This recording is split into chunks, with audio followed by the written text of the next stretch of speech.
तो जय विजय को तत्काल इस बात का बोध हो गया, भाई हमसे अपराध हो गया है और बड़ा भारी अपराध हो गया है, और ऐसा अपराध हुआ है कि भाई अब इसका निवारण, इसका दंड भोगे बिना नहीं हो सकता। तो श्री सनकादिक के चरणों में उन्होंने प्रार्थना की, बोले प्रभु हम अपराधी हैं, हमसे भूल हुई है, हमको दंड मिलना ही चाहिए,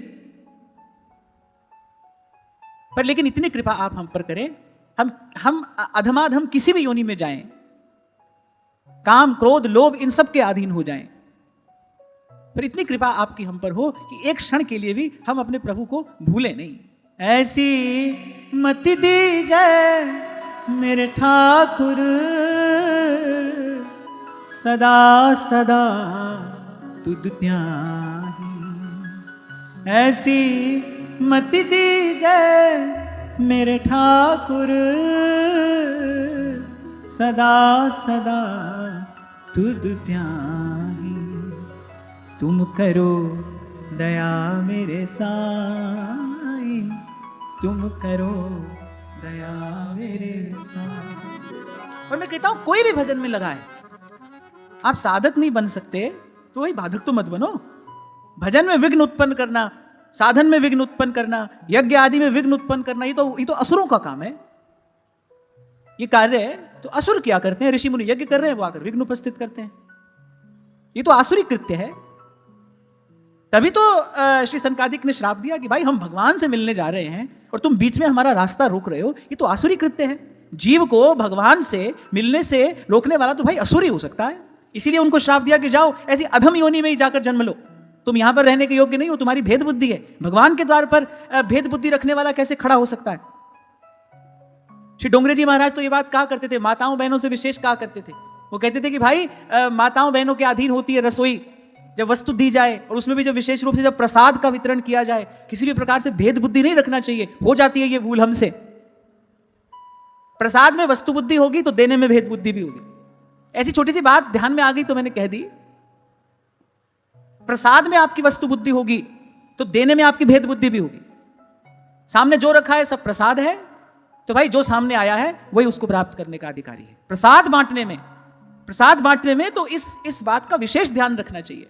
सनकादिक कह रहे हैं भाई तुम द्वार पर खड़े हो, भगवान के द्वार पर खड़े हो, प्रभु के दर्शन का प्रसाद वितरण ये अधिकार भगवान ने तुमको दिया है और उसमें तुम्हारी भेद बुद्धि है, तो तुम यहां पर खड़े रहने के अधिकारी नहीं हो। और आप देखो भक्त के अपराध से कहां भगवान के वैकुंठ धाम से जय विजय का पतन हो गया। जिस धाम की महिमा यह है यद गत्वा न निवर्तन्ते, भक्त का अपराध वहां से भी खींच कर ले आया और कहां ले आया, अधम योनि में जन्म हुआ। तो ये घटना आपको मुझे बहुत सावधान करती है।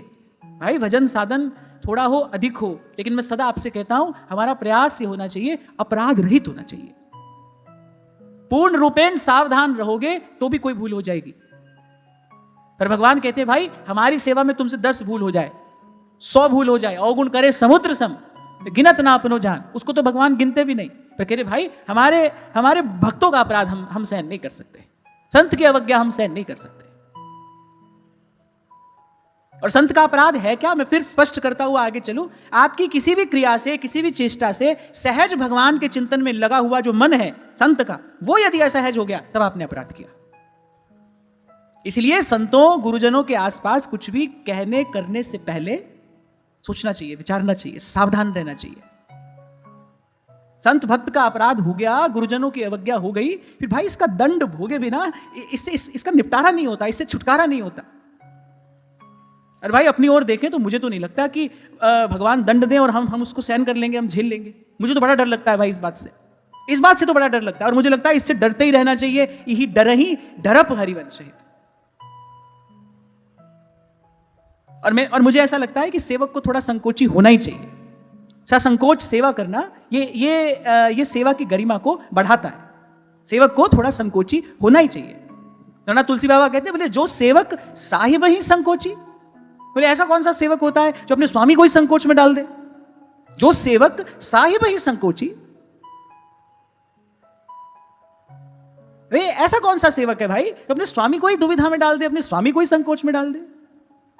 इसलिए तो कहा सबते सेवक धर्म कठोरा। कल जब इस विषय पर हम चर्चा कर रहे थे ना कि भाई जय विजय से थोड़ा अपराध हो भी गया था, तो संत हृदय तो बड़ा उदार होता है। सनकादिक को इस प्रकार प्रतिकार करने की आवश्यकता क्या थी? नहीं भाई, वो भगवान के द्वार पर खड़े हैं, उनका स्थान बड़ा ऊंचा है। वो यदि ऐसा आचरण करते हैं, यदि आचार्य पीठ पर बैठने वाले व्यक्ति से कोई भूल हो जाती है, तो भाई पीछे चलने वाले लोग तो उसके पीछे आंख बंद करके चल रहे हैं, फिर तो भाई यही परंपरा हो जाएगी। तो इसलिए अपना सेवा साधन सिमरन कम हो अधिक हो जितना भी हो, पर हमारा प्रयास यही हो सावधानी पूर्वक किया जाए। कई बार मैं ये बात आपसे कहता आया हूं, आज फिर कह रहा हूं, वस्तुतः तो सावधानी ही साधना है, सावधानी ही साधना है। और मैं तो कहता हूं किसी का भी हृदय अगर आपकी चेष्टा से दुख गया, थोड़ा असहज हो गया, किसी का भी हृदय पीड़ित हो गया, तो भाई अपने भजन भाव में, अपनी इस यात्रा में बाधा उत्पन्न होती है, विघ्न उत्पन्न होता है। और संतों भक्तों की बात तो भाई संतों भक्तों की है। मुझे तो लगता है किसी के भी हृदय में हमारे कारण कोई क्षोभ नहीं होना चाहिए, किसी का भी मन हमारी वजह से ना दुखे, हमारी किसी बात से, हमारी किसी चेष्टा से किसी का भी मन असहज ना हो। संतों गुरुजनों का तो बिल्कुल ना हो, किसी का भी नहीं होना चाहिए। तो उन्होंने कहा कि भाई ये ब्रह्म वाक्य है, इसका अब निवारण तो किसी भी प्रकार से हो नहीं सकता, क्योंकि भगवान मान रखते हैं। यद्यपि भगवान कर्तुम अकर्तुम अन्यथा कर्तुम है, वो तो जो चाहे सो कर सकते हैं, लेकिन भगवान ऐसा करते नहीं। भगवान के स्वयं के कुल को ब्राह्मण का शाप मिला, भगवान ने उसको सिर माथे स्वीकार किया, भाई ये ब्रह्म वाक्य है, इसको नहीं लौटाएंगे हम। अब ये घटना घट गई तो घट गई। आप देखो जहां तहां आपको अनेक अनेक ऐसे उदाहरण मिलेंगे, संतों का, भक्तों का, ब्राह्मणों का इस प्रकार सम्मान करते हैं भगवान। अभी 2-4 दिन पहले आपसे यही तो कह रहा था कि कभी कोई कहता है ना कि आपने कहा था ऐसा हो गया, तो भाई इसमें कोई हमारी बड़ाई नहीं है। तो ऐसे ये तो हमारे प्रभु का स्वभाव है, हम कोई बात कह दें तो वो ना नहीं करते, ऐसा उनका स्वभाव है। इसलिए इसमें बड़ाई हमारी नहीं है, बड़ाई तो इसमें भी प्रभु की है। इस दृष्टि से भी बड़ाई उनकी है, और दूसरी दृष्टि से तो भाई सब परत हटाकर देखो तो मूल में करता तो वही है। मैं कहता हूं इस सारे अस्तित्व में किसी का भी आशीर्वाद या श्राप फलीभूत हो रहा है तो मूल में शक्ति तो प्रभु की है ना। देवता लोग भी जब किसी को वर देते हैं तो उनमें वो जो देवत्व आया है उसके मूल में तो वो भगवदीय सत्ता ही तो है, शक्ति तो एक ही है ना। एको हम द्वितीयो नास्ति, वो तो एक ही है। हमारे यहां शक्ति की अनेक अनेक रूपों में उपासना की गई है, लेकिन यह नहीं भूलना चाहिए भाई उन सबके मूल में शक्ति एक ही है, वो परम सत्ता एक ही है। एकम सद विप्रा बहुधा वदंती, वो एक है। तो ये प्रभु का स्वभाव है भाई, वो भक्त की बात का मान रखते हैं। अपना मान टले टल जाए, भक्त का मानना टलते देखा, प्रबल प्रेम के पाले पड़कर प्रभु को नियम बदलते देखा, प्रबल प्रेम के पाले पड़कर। तो शिरोधार्य किया जय विजय ने ये ब्रह्म वाक्य, बस इतनी प्रार्थना कर दी कि भगवान भूले नहीं। काम हो, क्रोध हो, लोभ हो, मोह ना हो, जिहि जोनि जन्मौ करम बस, तहाँ राम पद अनुराग, तहाँ राम पद अनुराग। एवं तदैव भगवान अरविंद नाभः, स्वानां विबुध्य सदतिक्रममार्यहृद्यः, तस्मिन्ययो परमहंस महामुनीनाम् अन्वेषणीय चरणौ चलयन् सहश्री। अब जो हुआ था वो तो भाई भगवान की इच्छा से हुआ था, हो रहा था। और जब ये घटना घट गई तो यहां बड़ा सुंदर श्लोक भगवान वेदव्यास कहते हैं, जब संत जनों के सर्वस्व कमल नयन भगवान को ज्ञात हुआ कि भाई हमारे द्वारपालों से इस प्रकार का कोई अपराध हो गया है, तो उन्होंने सनकादिक साधुओं का अनादर कर दिया है। मैंने तब लक्ष्मी जी के सहित अपने उन्हीं कोमल दिव्य सुंदर शीतल शंतम चरणों से चलते हुए वहां पहुंचे। यहां उपमा दी गई भगवान के चरणों को कैसी, बोले जिन्हें परमहंस समाधि में ढूंढा करते हैं, बोले उन्हीं चरणों से मंद मंथर गति से चलते हुए लक्ष्मी जी के सहित भगवान सनकादिकों के सन्मुख पहुंचे। अब बड़ी सुंदर शोभा का वर्णन यहां पर किया गया है। और जब सनकादिक ने देखा कि भाई जिनका आज तक समाधि में ध्यान ही किया करते थे, वो प्रभु आज दृष्टि का विषय बन गए हैं, और क्या प्रभु की शोभा है, प्रभु के दोनों ओर राजहंस के पंखों के समान दो सुंदर श्वेत चंवर ढुलाए जा रहे हैं।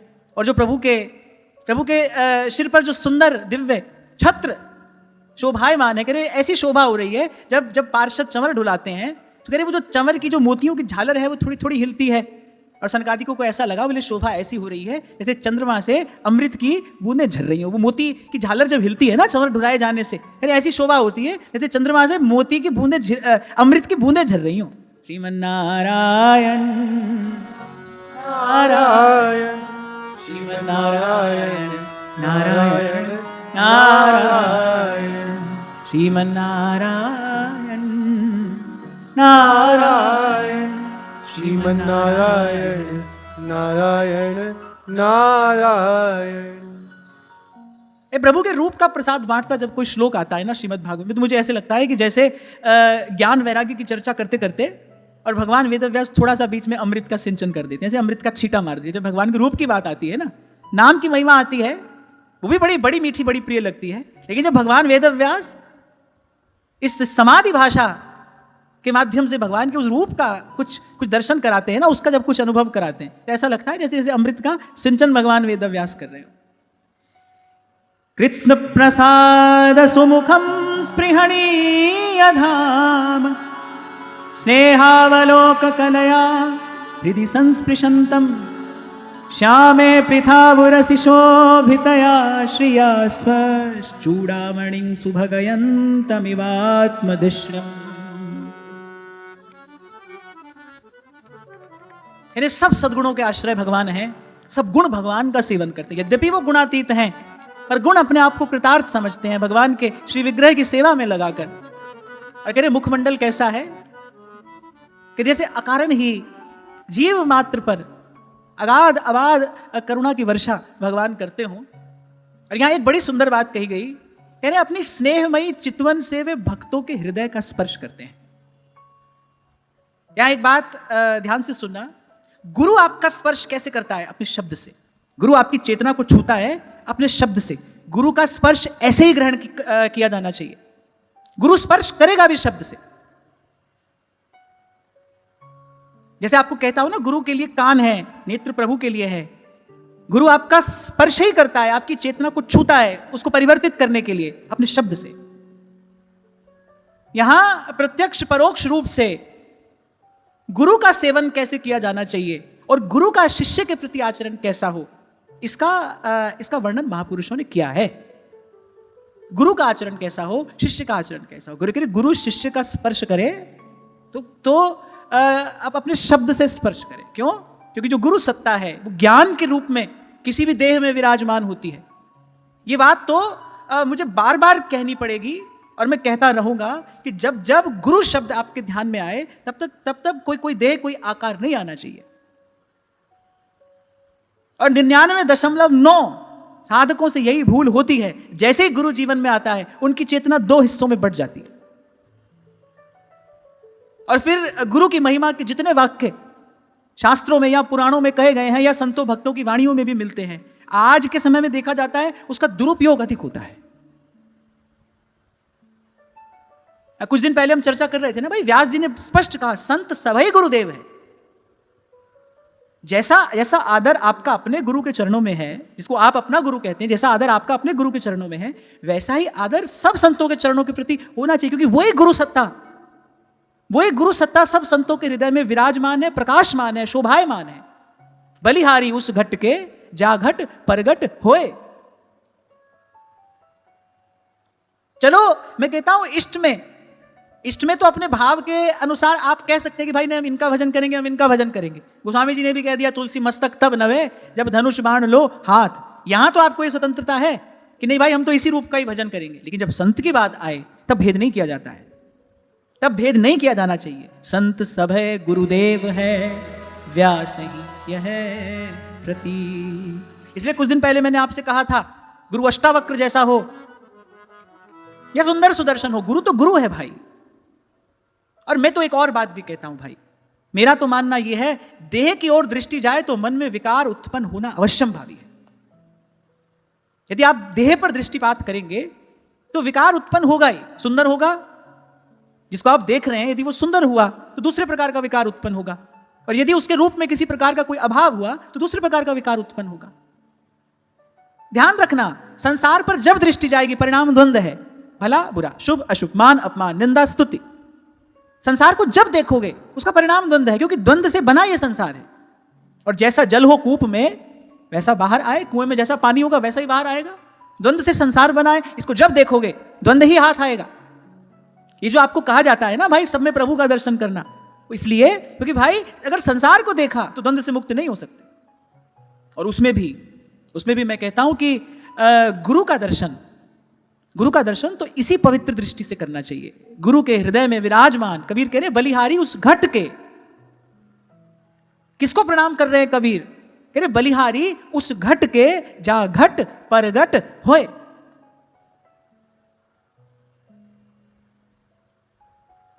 पर क्या करें? जन्म जन्म की ये ओछी बुद्धि है, ओछा आचरण है, ओछे संस्कार हैं।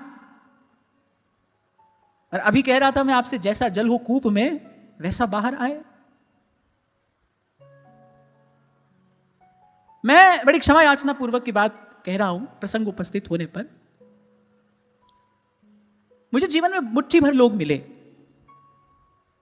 लोग मुझे जीवन में ऐसे मिले जिनको वस्तुतः संत का, गुरु का सेवन करना आता था या आता है। और उसमें से भी कुछ लोग तो ऐसे हैं जिनकी शायद मुझसे सीधी सीधी आज तक कभी बात नहीं हुई, लेकिन हृदय की गहराई से अगर कभी शुभ कामना प्राप्त हुई तो उनको ही प्राप्त हुई। अब इसमें मैं कहीं नहीं हूं, मैं ना ले रहा हूं ना दे रहा हूं, मेरा ना इसमें कोई प्रयास है ना चेष्टा। मैं तो दृष्टा बन के जो देख रहा हूं वो आपको बता रहा हूं। मैं दृष्टा बन के जो देख रहा हूं बस केवल वो अनुभव आपके साथ में बांट रहा हूं। शायद सीधे सीधे कभी मुझसे उनकी बात नहीं हुई, एक शब्द उन्होंने मुझसे नहीं कहा, मैंने उनसे नहीं कहा, लेकिन मेरे हृदय की गहराई से शुभ कामना मिली तो उनको मिली। तो इसलिए कह रहा हूं कि गुरु तो भाई नाम के रूप में, भाव के रूप में, विचार के रूप में सदा ही संग रहता है। और मुझे लगता है शिष्य भजन कर ही तब सकता है जब गुरु सदा संग हो। जैसे मैं आपसे कहता हूं ना कि बच्चा मां की गोद में ही सुरक्षित होता है, ऐसे शिष्य सुरक्षित ही गुरु के संग में है। लेकिन गुरु का संग किया किस प्रकार से जाए, इसकी सावधानी बड़ी आवश्यक है। और आज के समय में तो भाई बहुत सावधान रहना चाहिए। इसलिए कहता हूं श्रीमद् भागवत का एक एक श्लोक ग्रंथ के समान है। सर्व वेद इतिहासानाम सारम सारम समुद्रितम। भगवान वेद व्यास ने सब वेद शास्त्रों का, पुराणों का सार इसमें भर दिया है। एक एक श्लोक मणिदीप है। आप चाहें तो यह आपके उर अंतर का अंधेरा दूर कर सकता है। अरे भगवान अपने भक्त का स्पर्श कैसे करते हैं? अपनी चितवन से करते हैं। भगवान चितवन से स्पर्श करते हैं, इसलिए भगवान का दर्शन करना चाहिए। नेत्रों से भगवान का दर्शन करिए, नेत्रों का लाभ ही यही है। देखो भव मोचन, ये नेत्रों का लाभ ही है। और गुरु का सेवन, गुरु शब्द स्पर्श करेगा, अपने शब्द से स्पर्श करेगा। हमने बड़े दिव्य संतों का जीवन चरित्र पढ़ा, और दूर न जाएं तो श्री डोंगरे जी महाराज का जीवन चरित्र हम देखें, श्री रामसुखदास जी महाराज का जीवन चरित्र हम देखें। मेरी बाल्यावस्था में इन दो संतों के साहित्य का बड़ा गहरा प्रभाव मेरे मन मानस पर पड़ा। मैं भाव से इन दोनों संतों की वाणी के बड़ा निकट रहा। श्री डोंगरे जी महाराज की भागवत का पाठ तो ये तो नियम था ही, और वहां श्री स्वामी रामसुखदास जी महाराज की वाणी, उसने भी पग पग पर मार्ग प्रशस्त किया, रास्ता दिखाया। तो इन दोनों का ही जीवन जब मैं देखता हूं तो श्री डोंगरे जी महाराज का तो चरण स्पर्श अगर कोई कर लेता था तो पूरा दिन निर्जल उपवास करते थे वो। तो यहां ये पंक्ति आई तो मुझे लगा कि इसका कुछ गूढ़ार्थ भी है। अरे अपनी चितवन से भक्तों के हृदय का स्पर्श भगवान करते हैं। देखो भाई, ये जो हाड़ मांस का देह है ना, अरे यहां में भरे विकार, लाडली दास जी कहते हैं बड़ो कुसंग शरीर निज, जहां में भरे विकार, सारे विकार इसी में रहते हैं। इसका तो बड़ी सावधानी पूर्वक साधन में सदुपयोग किया जाता है और किया जाना चाहिए। कब कहां पर विकार मन में आ जाए, कब कहां विकार का बीज पड़ जाए, कहा नहीं जा सकता। इसीलिए साधक को इस विषय में बड़ा सावधान रहना चाहिए। और मैंने महापुरुषों का जीवन ऐसा देखा। कि बड़ी सावधानी से उन्होंने शरीर को साधन बनाकर और बस इसे सेवा की है, सत्संग किया है, सुमिरन किया है। और इस रेखा से जैसे ही बाहर पैर निकालोगे तो फिर खड़ा है कोई आपकी भाव भावना का हरण करके ले जाने वाला।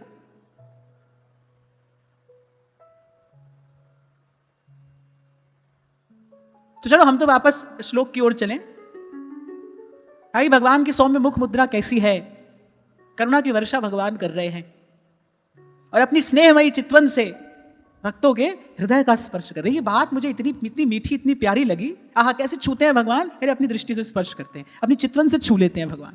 नजर भर वो देखें और मुस्कुरा। आप राधा वल्लभ लाल का दर्शन करते हो, कैसे कैसे स्वीकारते हैं राधा वल्लभ लाल। अरे बस ऐसे ही स्नेहमयी उस चितवन से ही किसी को स्वीकार कर लेते हैं। श्री दुर्दास जी यही तो कह रहे हैं, पिय रंग भरी कटाक्ष नेक चितवो मोहाई। बस आपने कृपा भरी दृष्टि से मेरी ओर देखा, मेरी स्वीकृति हुई और फिर बढ़े प्रीत की रीत बीच कछु होए न बाधा। तुम हो परम प्रवीण प्राण वल्लभ श्री राधा, प्राण वल्लभ श्री राधा। और सुविशाल श्याम वक्षस्थल है, स्वर्ण रेखा के रूप में साक्षात लक्ष्मी जी वहां विराजमान है और ऐसी अद्भुत शोभा भगवान की। अच्छा, आज तक तो भगवान का मन ही मन ध्यान किया था सनकादिक ने, आज भगवान के इस अपरूप रूप का दर्शन हो रहा है। सनकादिक का तो रोम रोम प्रसन्न हो गया, हर्षित हो गया, आनंदित हो गया, आह्लादित हो गया। और एक बड़ा सुंदर श्लोक है और मुझे कई वर्षों से बड़ा प्रिय है ये।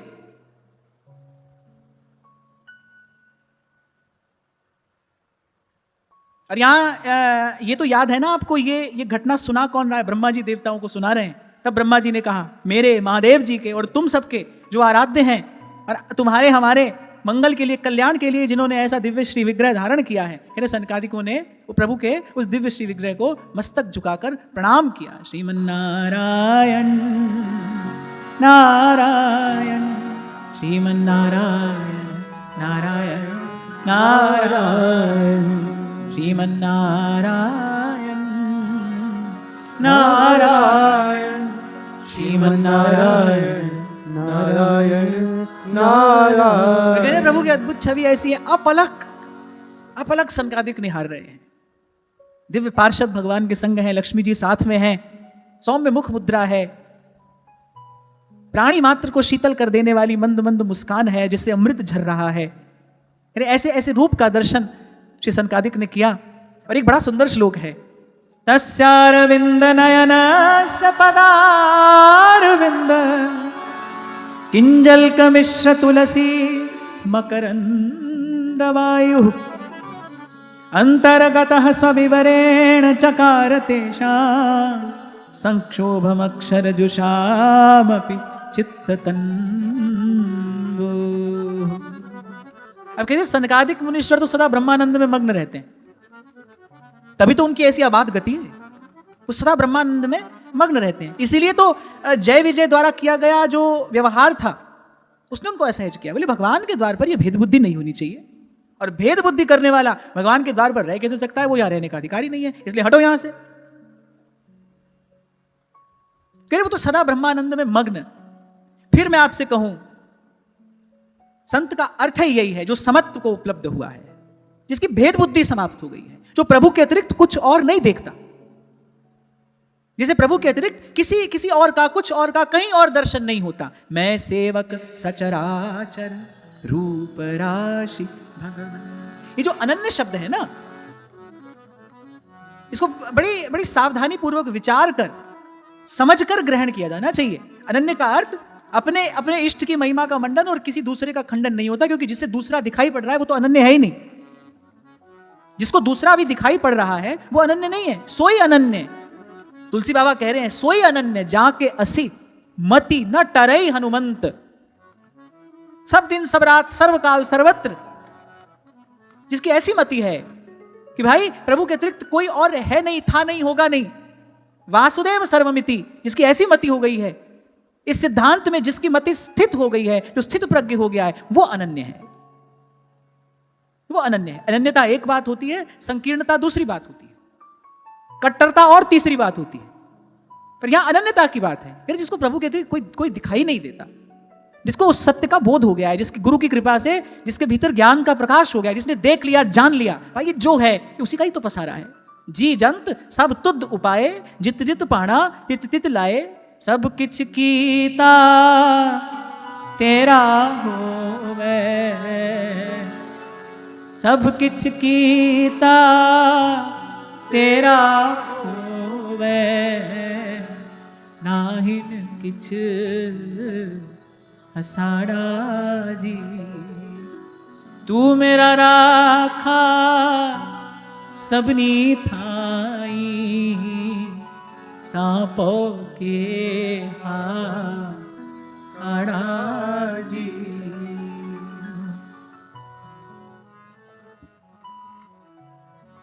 वो अनन्य है। तो सनकादिक तो अनन्य है, सदा उस ब्रह्मानंद में मग्न है। हाँ, ये बात दूसरी है, ऐसे रूप का आज से पहले दर्शन नहीं हुआ था, आज पहली बार दर्शन हो रहा है। इस रूप की झांकी आज पहली बार हुई है, ये अमृत आज पहली बार चखने को मिला। तो कह रहे बड़ी अद्भुत घटना घटी। तस्यारविंद नयनस पदारविंद, किंजल कमिश्र तुलसी मकरंद वायु। कह रहे जब भगवान आए सन्मुख, तो एक सुवास है भगवान के चरण कमलों की,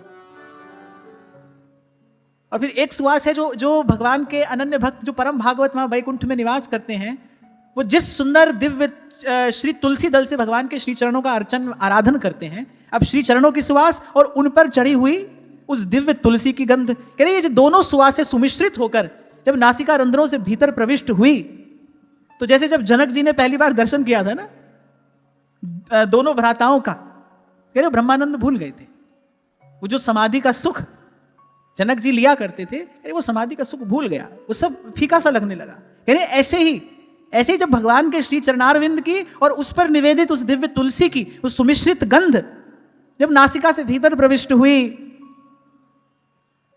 कह रहे कुछ ऐसी हलचल उनके भीतर हुई, कह रहे अपने देह को संभाल नहीं सके सनकादिक। अब भाई शब्दों की तो अपनी एक सीमा है ना, ऐसा संकेत ही किया जा सकता है, बाकी तो अनुभव रूपम। जैसे श्रीमद् भागवत में पदे पदे नाम की महिमा प्रकट होती है, हो रही है और होगी, रूप की महिमा प्रकट होती है, हो रही है और होगी, धीरे धीरे समझ में आता चला जाएगा। याते परे न कोई और भजन न कोई और सुख, समझ आएगा। तभी आपसे बार बार कहता हूं कि भाई सब लक्ष्मियों में श्रेष्ठ भगवान की श्री अंग लक्ष्मी है।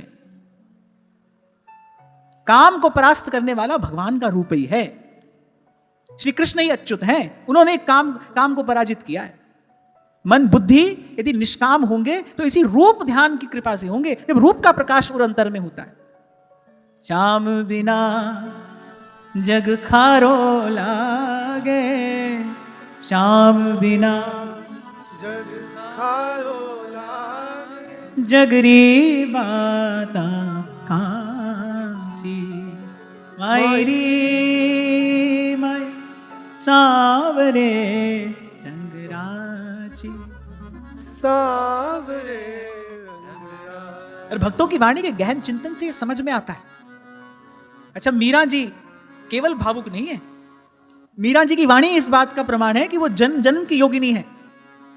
मीरा जी ने ज्ञान संबंधी भी जो पद लिखे हैं, आप यदि उन पदों का चिंतन करें तो आपको समझ में आ जाएगा कि भाई ये जन्म जन्म की योगिनी है। तभी तो नेक सा प्रयास करते ही सप्त चक्रों का भेदन करती हुई कुंडलिनी सहस्रार में प्रविष्ट हो गई। और किसी योगी को जो स्थिति प्राप्त करने में जन्म भर लग जाता है, उसके बाद भी वो सफल होता है कि नहीं होता, थोड़े से प्रयास से मीरा प्राप्त कर लेती हैं। पूर्व का संस्कार है ना, प्रबल पुष्ट संस्कार है। पर इन सब गलियों से होने के बाद अंत में क्या कहती हैं? मोहनी मूरत सावरी सूरत, मोहनी मूरत सावरी सूरत, चंचल नैन विशाल बसो मोरे नैनन में नंदलाल, बसो मोरे नैनन में नंदलाल, नैनन में नंदलाल, बसो मोरे नैनन में नंदलाल बसो मोरे नैनन में नंदलाल बसो मोरे नैनन में नंदलाल बसो मोरे नैनन में नंदलाल मोहनी मूरत सावरी सूरत मोहनी मूरत सावरी सूरत मोहनी मूरत सावरी सूरत मोहनी मूरत सावरी सूरत चंचल नैन विशाल बसो मोरे नैनन में नंदलाल बसो मोरे नैनन में नंदलाल नैनन में नंदलाल बसो मोरे नैनन में नंदलाल बसो मोरे नैनन में नंदलाल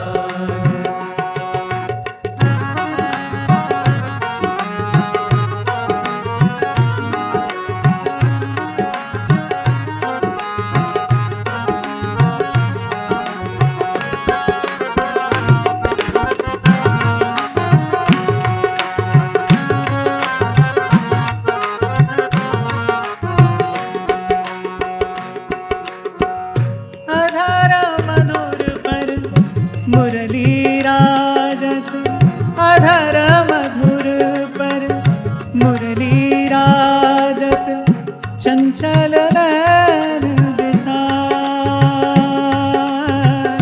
चंचल नैन विशाल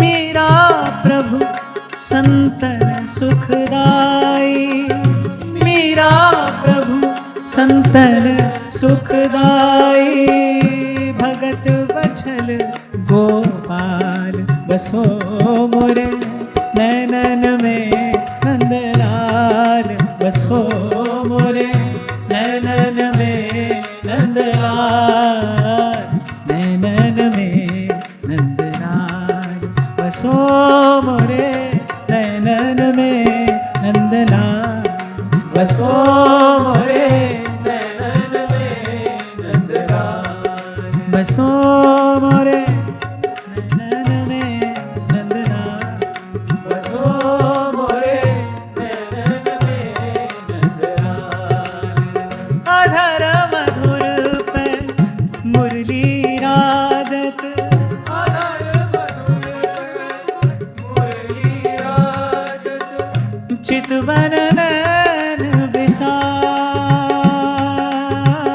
चितवन नैन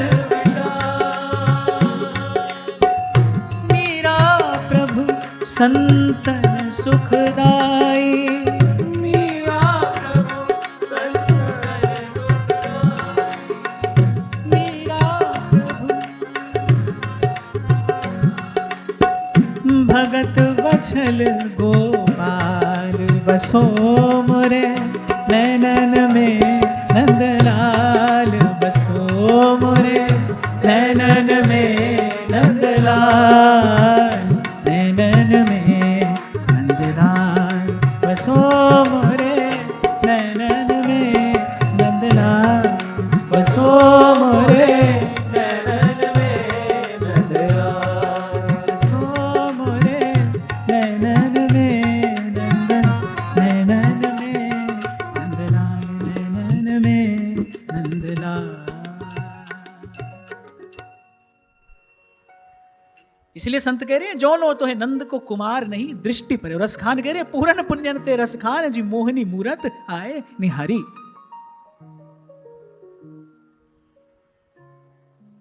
लेकिन जब तक संसार की किसी भी वस्तु का किसी भी रूप का दर्शन आप सुख बुद्धि से कर रहे हो तब तक यह सुख प्रकट नहीं होगा। इस बात का भी आप और मैं पुनः पुनः स्मरण करते रहेंगे। ज्ञान और वैराग्य भक्ति के पुत्र हैं, गोद में खेल रहे हैं और बालक स्वस्थ प्रसन्न हो तो ही माता स्वस्थ और प्रसन्न रहती है। आप सोचो कि प्रभु के रूप का ये अमृत भी हमें मिल जाए और कभी कभी यहां वहां भी अपनी नजर दौड़ा लिया करे ना, ऐसा संभव नहीं है। दीर्घ काल के सत्संग से बुद्धि में विमल विवेक का प्रकाश हो जाए, ये बात समझ में आ जाए, भाई यहां का जो रूप है वो तो कैसा भी हो पर अंत में विकार ही उत्पन्न करने वाला है। अभी कुछ देर पहले जो हमने चर्चा की ना, संसार का रूप कैसा भी हो पर वो मन में द्वंद्व रूपी विकार ही उत्पन्न करने वाला है, राग द्वेष की ही उत्पत्ति होगी उससे।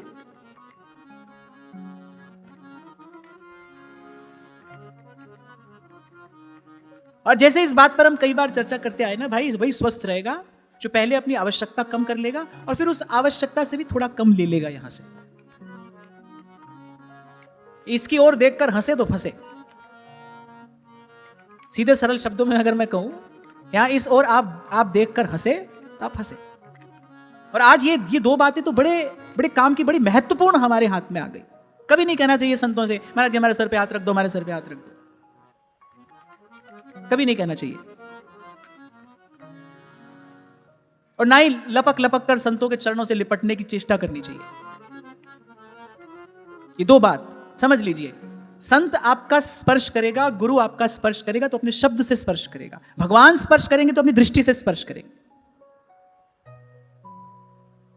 और इसी में हमारा मंगल है, इसी में हमारा कल्याण है।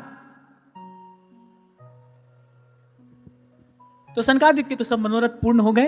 पूर्ण पुण्यन तेरस खान, जी मोहनी मूरत आए निहारी, चारों दिसान की ले छबियान के, झांके झरूखे मैं बांके बिहारी, झांके झरूखे मैं बांके बिहारी। आप देखो जब नरवाहन जी आए महाप्रभु जी के पास, तब महाप्रभु तो भाई आचार्य हैं, वो तो प्रकट प्रेम को रूप धरी श्री हरिवंश उधार। सेवक जी कह रहे मार विमोहन तन धरो। महाप्रभु जी का रूप तो ऐसा है भाई, वो तो काम आदि सब विकारों का दमन करने वाला है। पर फिर भी क्योंकि महाप्रभु आचार्य रूप में विराजमान है, इसलिए क्या कहते हैं नरवाहन को? नरवाहन प्रभु निहार, लोचन भर घोषनार, नक सिक सौंदर्य काम दुख निकंदिनी। जबकि नरवाहन का मन शुद्ध तो श्री महाप्रभु जी के दर्शन से ही हो गया था, हाथ से तलवार तो छूटे ही गई थी, नरवाहन शरणागत तो हो ही गए थे। पर फिर महाप्रभु क्या कहते हैं? नरवाहन प्रभु निहार। महाप्रभु ने संकेत किया श्री राधा वल्लभ लाल की ओर और कहा इनको दृष्टि भर के देख, लोचन भर घोषनार, युगल के इस स्वरूप का दृष्टि भर के दर्शन कर। अरे नखसिक सौंदर्य काम दुख निकंदिनी, अरे ये जो नखसिक शोभा की राशि है, तेरे तेरे हृदय के सब विकारों को यही शोभा राशि नष्ट करेगी। आप देखो महाप्रभु राधा वल्लभ लाल की ओर संकेत कर रहे हैं। आचार्यों के आचरण से ही तो सीखा जाता है। वो मुख से कुछ ना कहे तो उनकी चेष्टा भी उपदेश ही है, उनका एक एक आचरण उपदेश ही तो है। आचार्य के आचरण से ही तो सीखा जाता है, आचार्यों का आचरण सिखाता है। महाप्रभु बैठा लेते अपने सामने, भाई राजा आया है हमारे पास, हमको ध्यान से देखो। महाप्रभु कहते लो तुम आए हो, अब करो महाराज जी का दर्शन। आजकल तो महाराज जी का दर्शन होता है ना, पर महाप्रभु ने ऐसा नहीं किया। महाप्रभु ने कहा नहीं, मेरी ओर नहीं, नरवाहन प्रभु निहार, लोचन भर घोषनार, नखसिक सौंदर्य काम दुख निकंदिनी। यद्यपि हरि हरिवंश भेद नहीं हुई तो भी महाप्रभु उस समय गुरु रूप में, आचार्य रूप में विराजमान है। इसलिए महाप्रभु ने कहा हमारी बात सुन, देख प्रभु को, दर्शन प्रभु का कर। महाप्रभु श्री नवलदास जी से चर्चा कर रहे थे।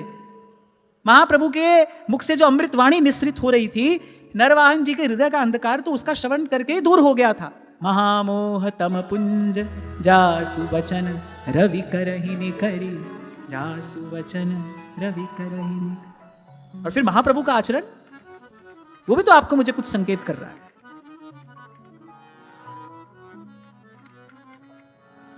तो भाई जो ध्येय रूप है, जो दर्शनीय रूप है, तो प्रभु का ही है। ऐसे रूप का दर्शन हुआ, सनकादिक ने भगवान की स्तुति आरंभ की। अच्छा, भगवान का रूप ऐसा है, जैसे ही भगवान का रूप दृष्टि में आता है तो रोम रोम जय जयकार करने ही लगता है।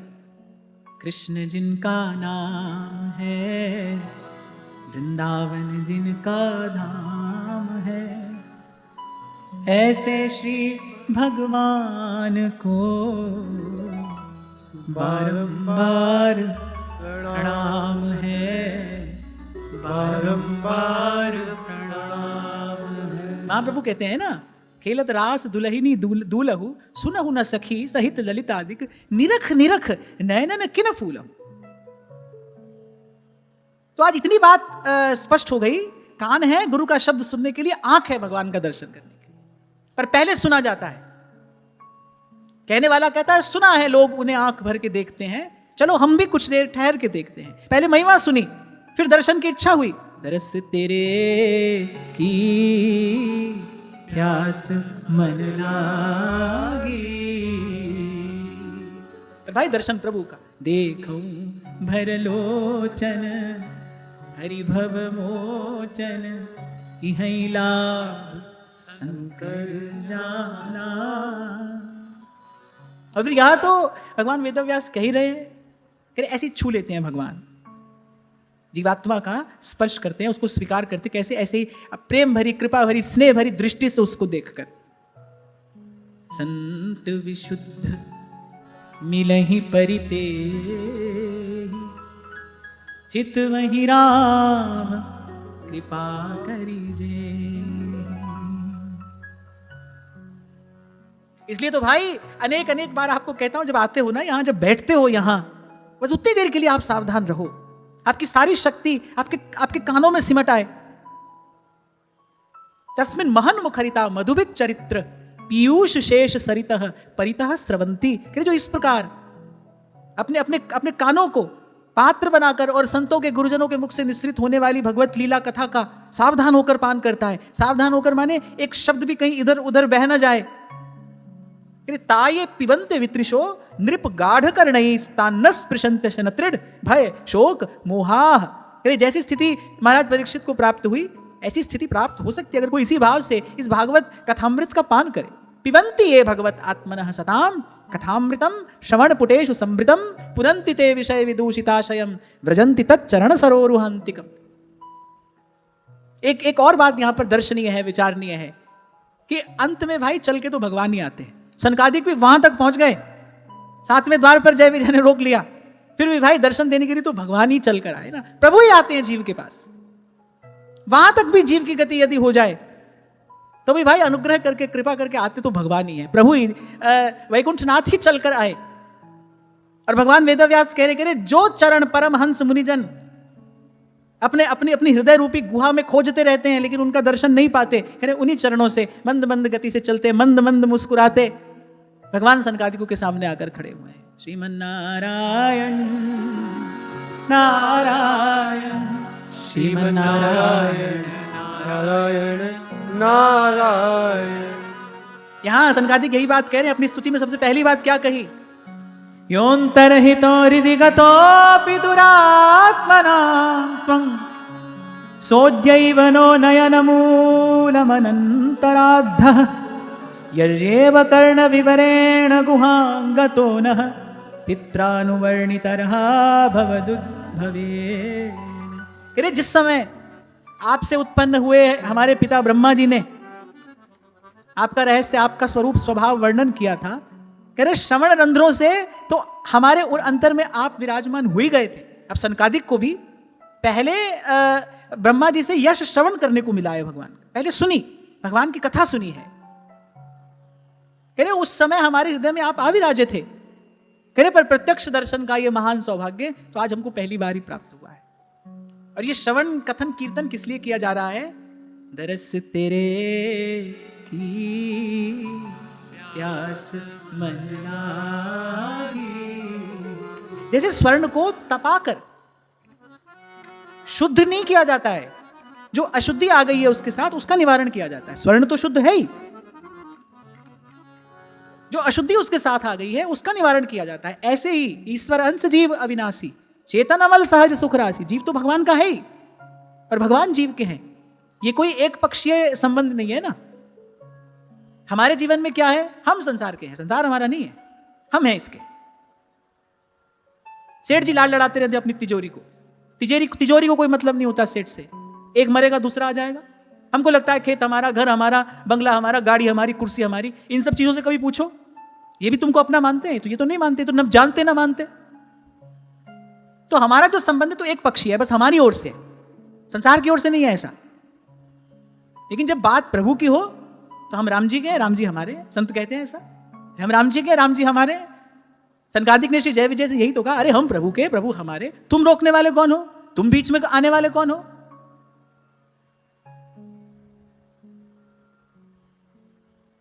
तो ये जो कहना सुनना है, इसका फल यही है कि दर्शन की प्यास जगे। वो जो विरह है, वो जो वेदना है, वो जो व्याकुलता है, वो हमारे जन्म जन्म के विकारों को जलाकर भस्मीभूत करती है और जीव पुनः अपने शुद्ध स्वरूप में पहुंचकर फिर प्रभु के श्री चरणों में निवेदन होने योग्य बनता है। सहज आनंद बसे बैरागी, दरस तेरे की प्यास मन लागी। ऐसे तो श्रीमद् भागवत में सगुण और निर्गुण दोनों ही मतों का प्रतिपादन किया गया है। महाराज जी, इसमें मुझे ऐसा लगता है कि आद्योपांत अगर श्रीमद् भागवत का चिंतन किया जाए तो द्वैत, अद्वैत, शुद्धाद्वैत, विशिष्टाद्वैत सब सिद्धांत हैं। क्यों? क्योंकि सब वैष्णवाचार्यों के सिद्धांत मूल रूप से श्रीमद् भागवत से ही तो निश्रित हुए, सभी है यहां पर। तो सगुण और निर्गुण दोनों मतों का प्रतिपादन श्रीमद् भागवत में है। पर फिर भी जैसे हम कहते हैं ना, झुकन झुकी प्यारी झुकी, जय श्री दामोदर हित बिलग न जानो, अलग तो नहीं है पर झुकन झुकी प्यारी झुकी, प्रिया जी की थोड़ी झुकी है इसलिए उसकी शोभा कुछ अधिक हो रही है। ऐसे ही है तो इसमें सगुण निर्गुण दोनों ही मतों का प्रतिपादन और समान रूप से कहा गया है। पर फिर भी वो जो भगवान का रूप है ना, वो जो सगुण स्वरूप है, सगुण साकार की जो महिमा है, उस ओर कुछ झुकन झुकी है। और भाई तराजू के पलड़े को प्रयास करके नहीं झुकना पड़ता है एक ओर, जिस ओर थोड़ा भार ज्यादा होता है पलड़ा अपने आप झुक जाता है। और यहां इस बात का प्रत्यक्ष दर्शन हो रहा है ना। सनकादिक सदा डूबे हैं ब्रह्मानंद में, जैसे ही भगवान के सन्मुख आए, मुझे इस समय वो चौपाई याद नहीं आ रही, जब महाराज जनक को दर्शन हुआ, इस समय स्मरण में नहीं आ रही है वो चौपाई। हाँ,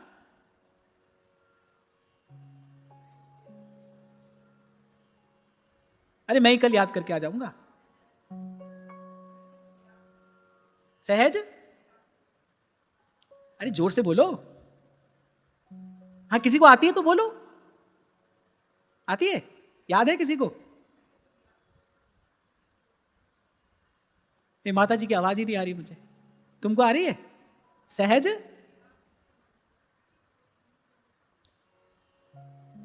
ये भी है चौपाई, एक और है, चलो मैं याद करके आऊंगा। बल्कि इसमें एक और बड़ी सुंदर चर्चा संतों के मुख से हमने सुनी कि जब दशरथ जी के कान में ये खबर पड़ी कि पुत्र का जन्म हुआ है, तब तुलसी बाबा कहते हैं दशरथ पुत्र जन्म सुनी काना और मानव ब्रह्मानंद समाना।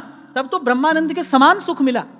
लेकिन जब महाराज जनक ने दर्शन किया श्री रघुनाथ जी और श्री लखनलाल जी का, तो कह रहे वो ब्रह्मानंद भूल गया। संत लोग तो रमण करते हैं ना भगवान की कथा में, तो हमने संत के मुख से सुना था, भाई ऐसा क्यों हुआ, दशरथ जी को ब्रह्मानंद के समान सुख मिला और जनक जी को वो ब्रह्मानंद भूल ही गया, माने उससे अधिक सुख मिला। संत कहते हैं भाई अभी पुत्र का जन्म सुना है ना, अभी पुत्र का जन्म सुना है, दशरथ पुत्र जन्म सुनी काना, भगवान आ गए हैं, अभी दर्शन नहीं हुआ है, भगवान आ गए हैं। बोले यही बात ब्रह्मानंद के समान सुख देने वाली है। लेकिन जब भगवान का दर्शन हुआ, बोले तब तो वो ब्रह्मानंद भूल ही गया, तब तो वो ब्रह्मानंद बिसर ही गया।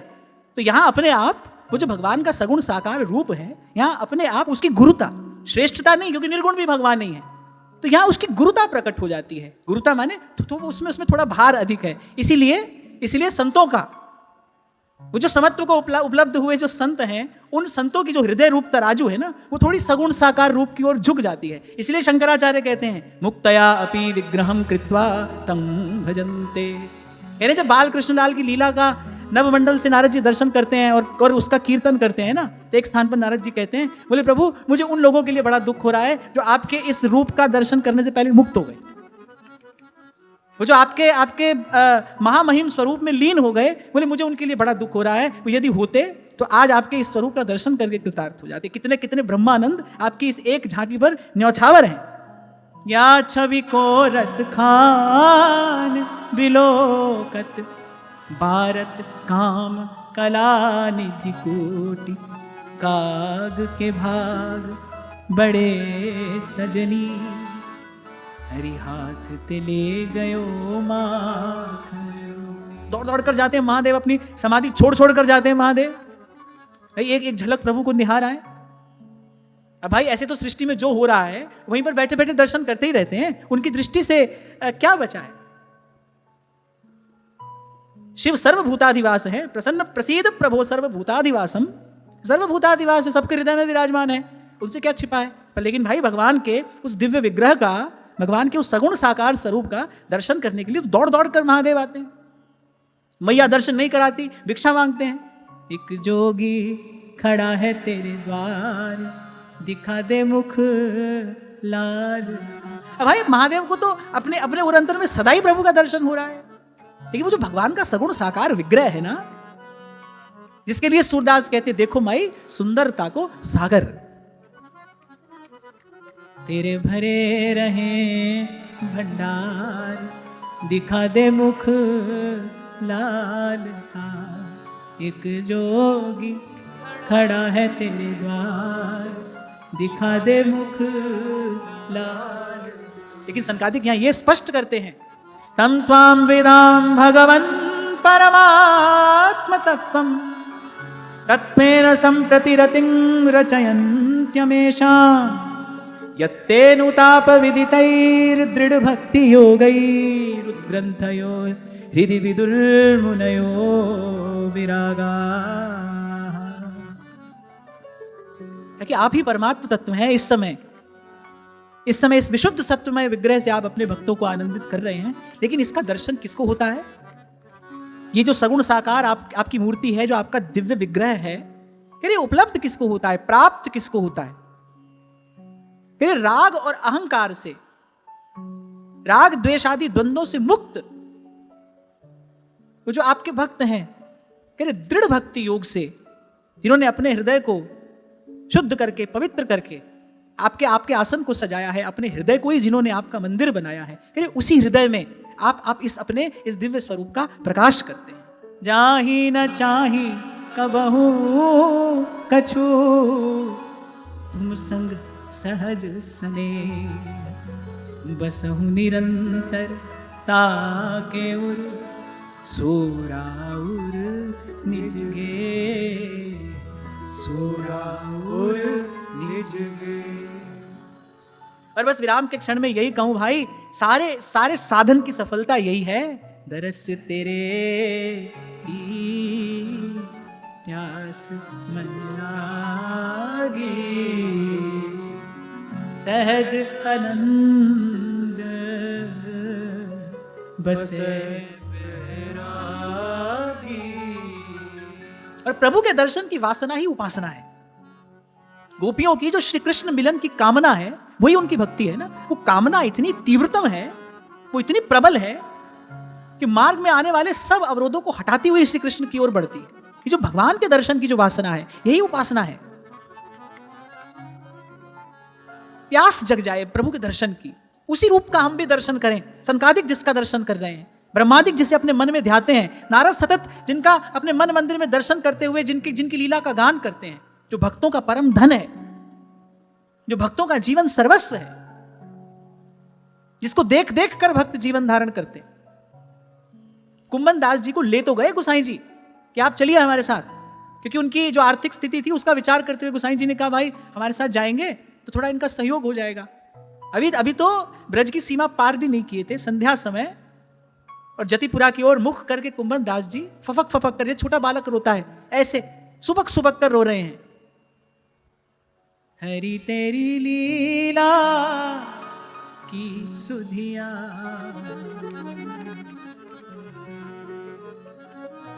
और सुबकते सुबकते गा क्या रहे हैं? अभी सुबह ही आए हैं, अभी शाम हुई है, सुबह चले ब्रज से, संध्या समय कहीं पड़ाव पड़ा, श्री गोसाई जी संध्या वंदन कर रहे हैं, और कुंभन दास जी वहां मंदिर की ओर मुख करके, केतिक दिन जुगए बिन देखी। अरे लाल जी आपका दर्शन किए कितने दिन हो गए? जैसे बहुत अधिक सुख हो या बहुत अधिक दुख हो तो समय की गति का भान नहीं रहता ना, ऐसे हृदय में इतना दारुण दुख है, फिर आपका दर्शन किए हुए कितने दिन व्यतीत हो गए? केतिक दिन जुगए बिन देख। गोसाई जी निकट संध्या वंदन कर रहे थे, जब आकर कुंभन दास जी की दशा देखी, तो गोसाई जी ने मन ही मन कुंभन दास जी की उस भाव भावना का उत्सव मनाया। कहा श्री कुंभन दास जी से, जाइए आप लौट जाइए, क्योंकि ये व्याकुलता एक पक्षीय नहीं है, केवल आप ही व्याकुल नहीं हो रहे, आपकी व्याकुलता तो श्रीनाथ जी के हृदय की व्याकुलता का प्रतिबिंब है। बोले असली व्याकुलता तो लाल जी के हृदय में है, आपके दर्शन की, इसीलिए जाइए, लाल जी का दर्शन कीजिए भी और अपने प्राण प्यारे को दर्शन दीजिए भी। केतिक दिन जुगे बिन देखी। और श्री डोंगरे जी महाराज कहा करते थे, ऐसे श्री कृष्ण के रूप में आसक्ति हो जाए जिसकी, फिर उसके सब बंधन स्वतः खुल जाते हैं। इसलिए मैंने कहा भाई सारे साधन का सुफल यही है, कृष्ण दर्शन लालसा। नानक की अरदास सुनी जाए, नानक की अरदास केवल नाम हृदय मह दीजे,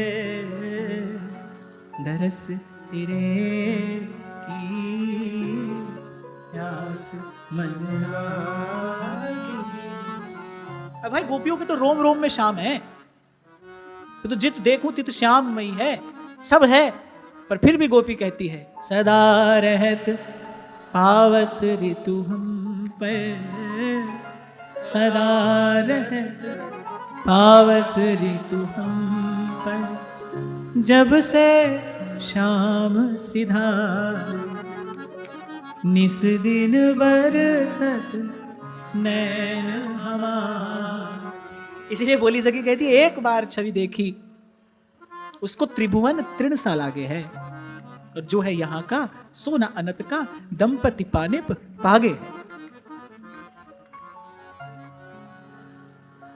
तो आज तो यही कहते कहते मैं चर्चा श्री जी के चरणों में निवेदन करूं, वो तेरी मंद मंद मुस्कनिया पे, तेरी पायल की पैजनिया पे, तेरी मोर मुकुट लटकनिया पे, तेरी तिरछी सी चितवनिया पे, बलिहार प्यारे जू मैं, बलिहार प्यारे जू मैं, बलिहार प्यारे जू, बलिहार प्यारे जू। नामदेव रस पिया अनुपम, सफल बना ली काया, ओ भैया रे सफल बनाई काया। नरसी का एक तारा कैसे जगतपति को भाया, ओ भैया रे जगतपति को भाया। तुलसी सूर फिरे मदमाते, रोम रोम रस छाया, ओ भैया रे रोम रोम रस छाया। भर भर पी गई ब्रज पनिहारिन, भर भर पी गई ब्रज पनिहारिन, भर भर पी गई ब्रज पनिहारिन, भर भर पी गई ब्रज पनिहारिन। सुंदरतम पिए पाया, सुंदरतम पिए पाया। जय जय राधा रमण हरि बोल।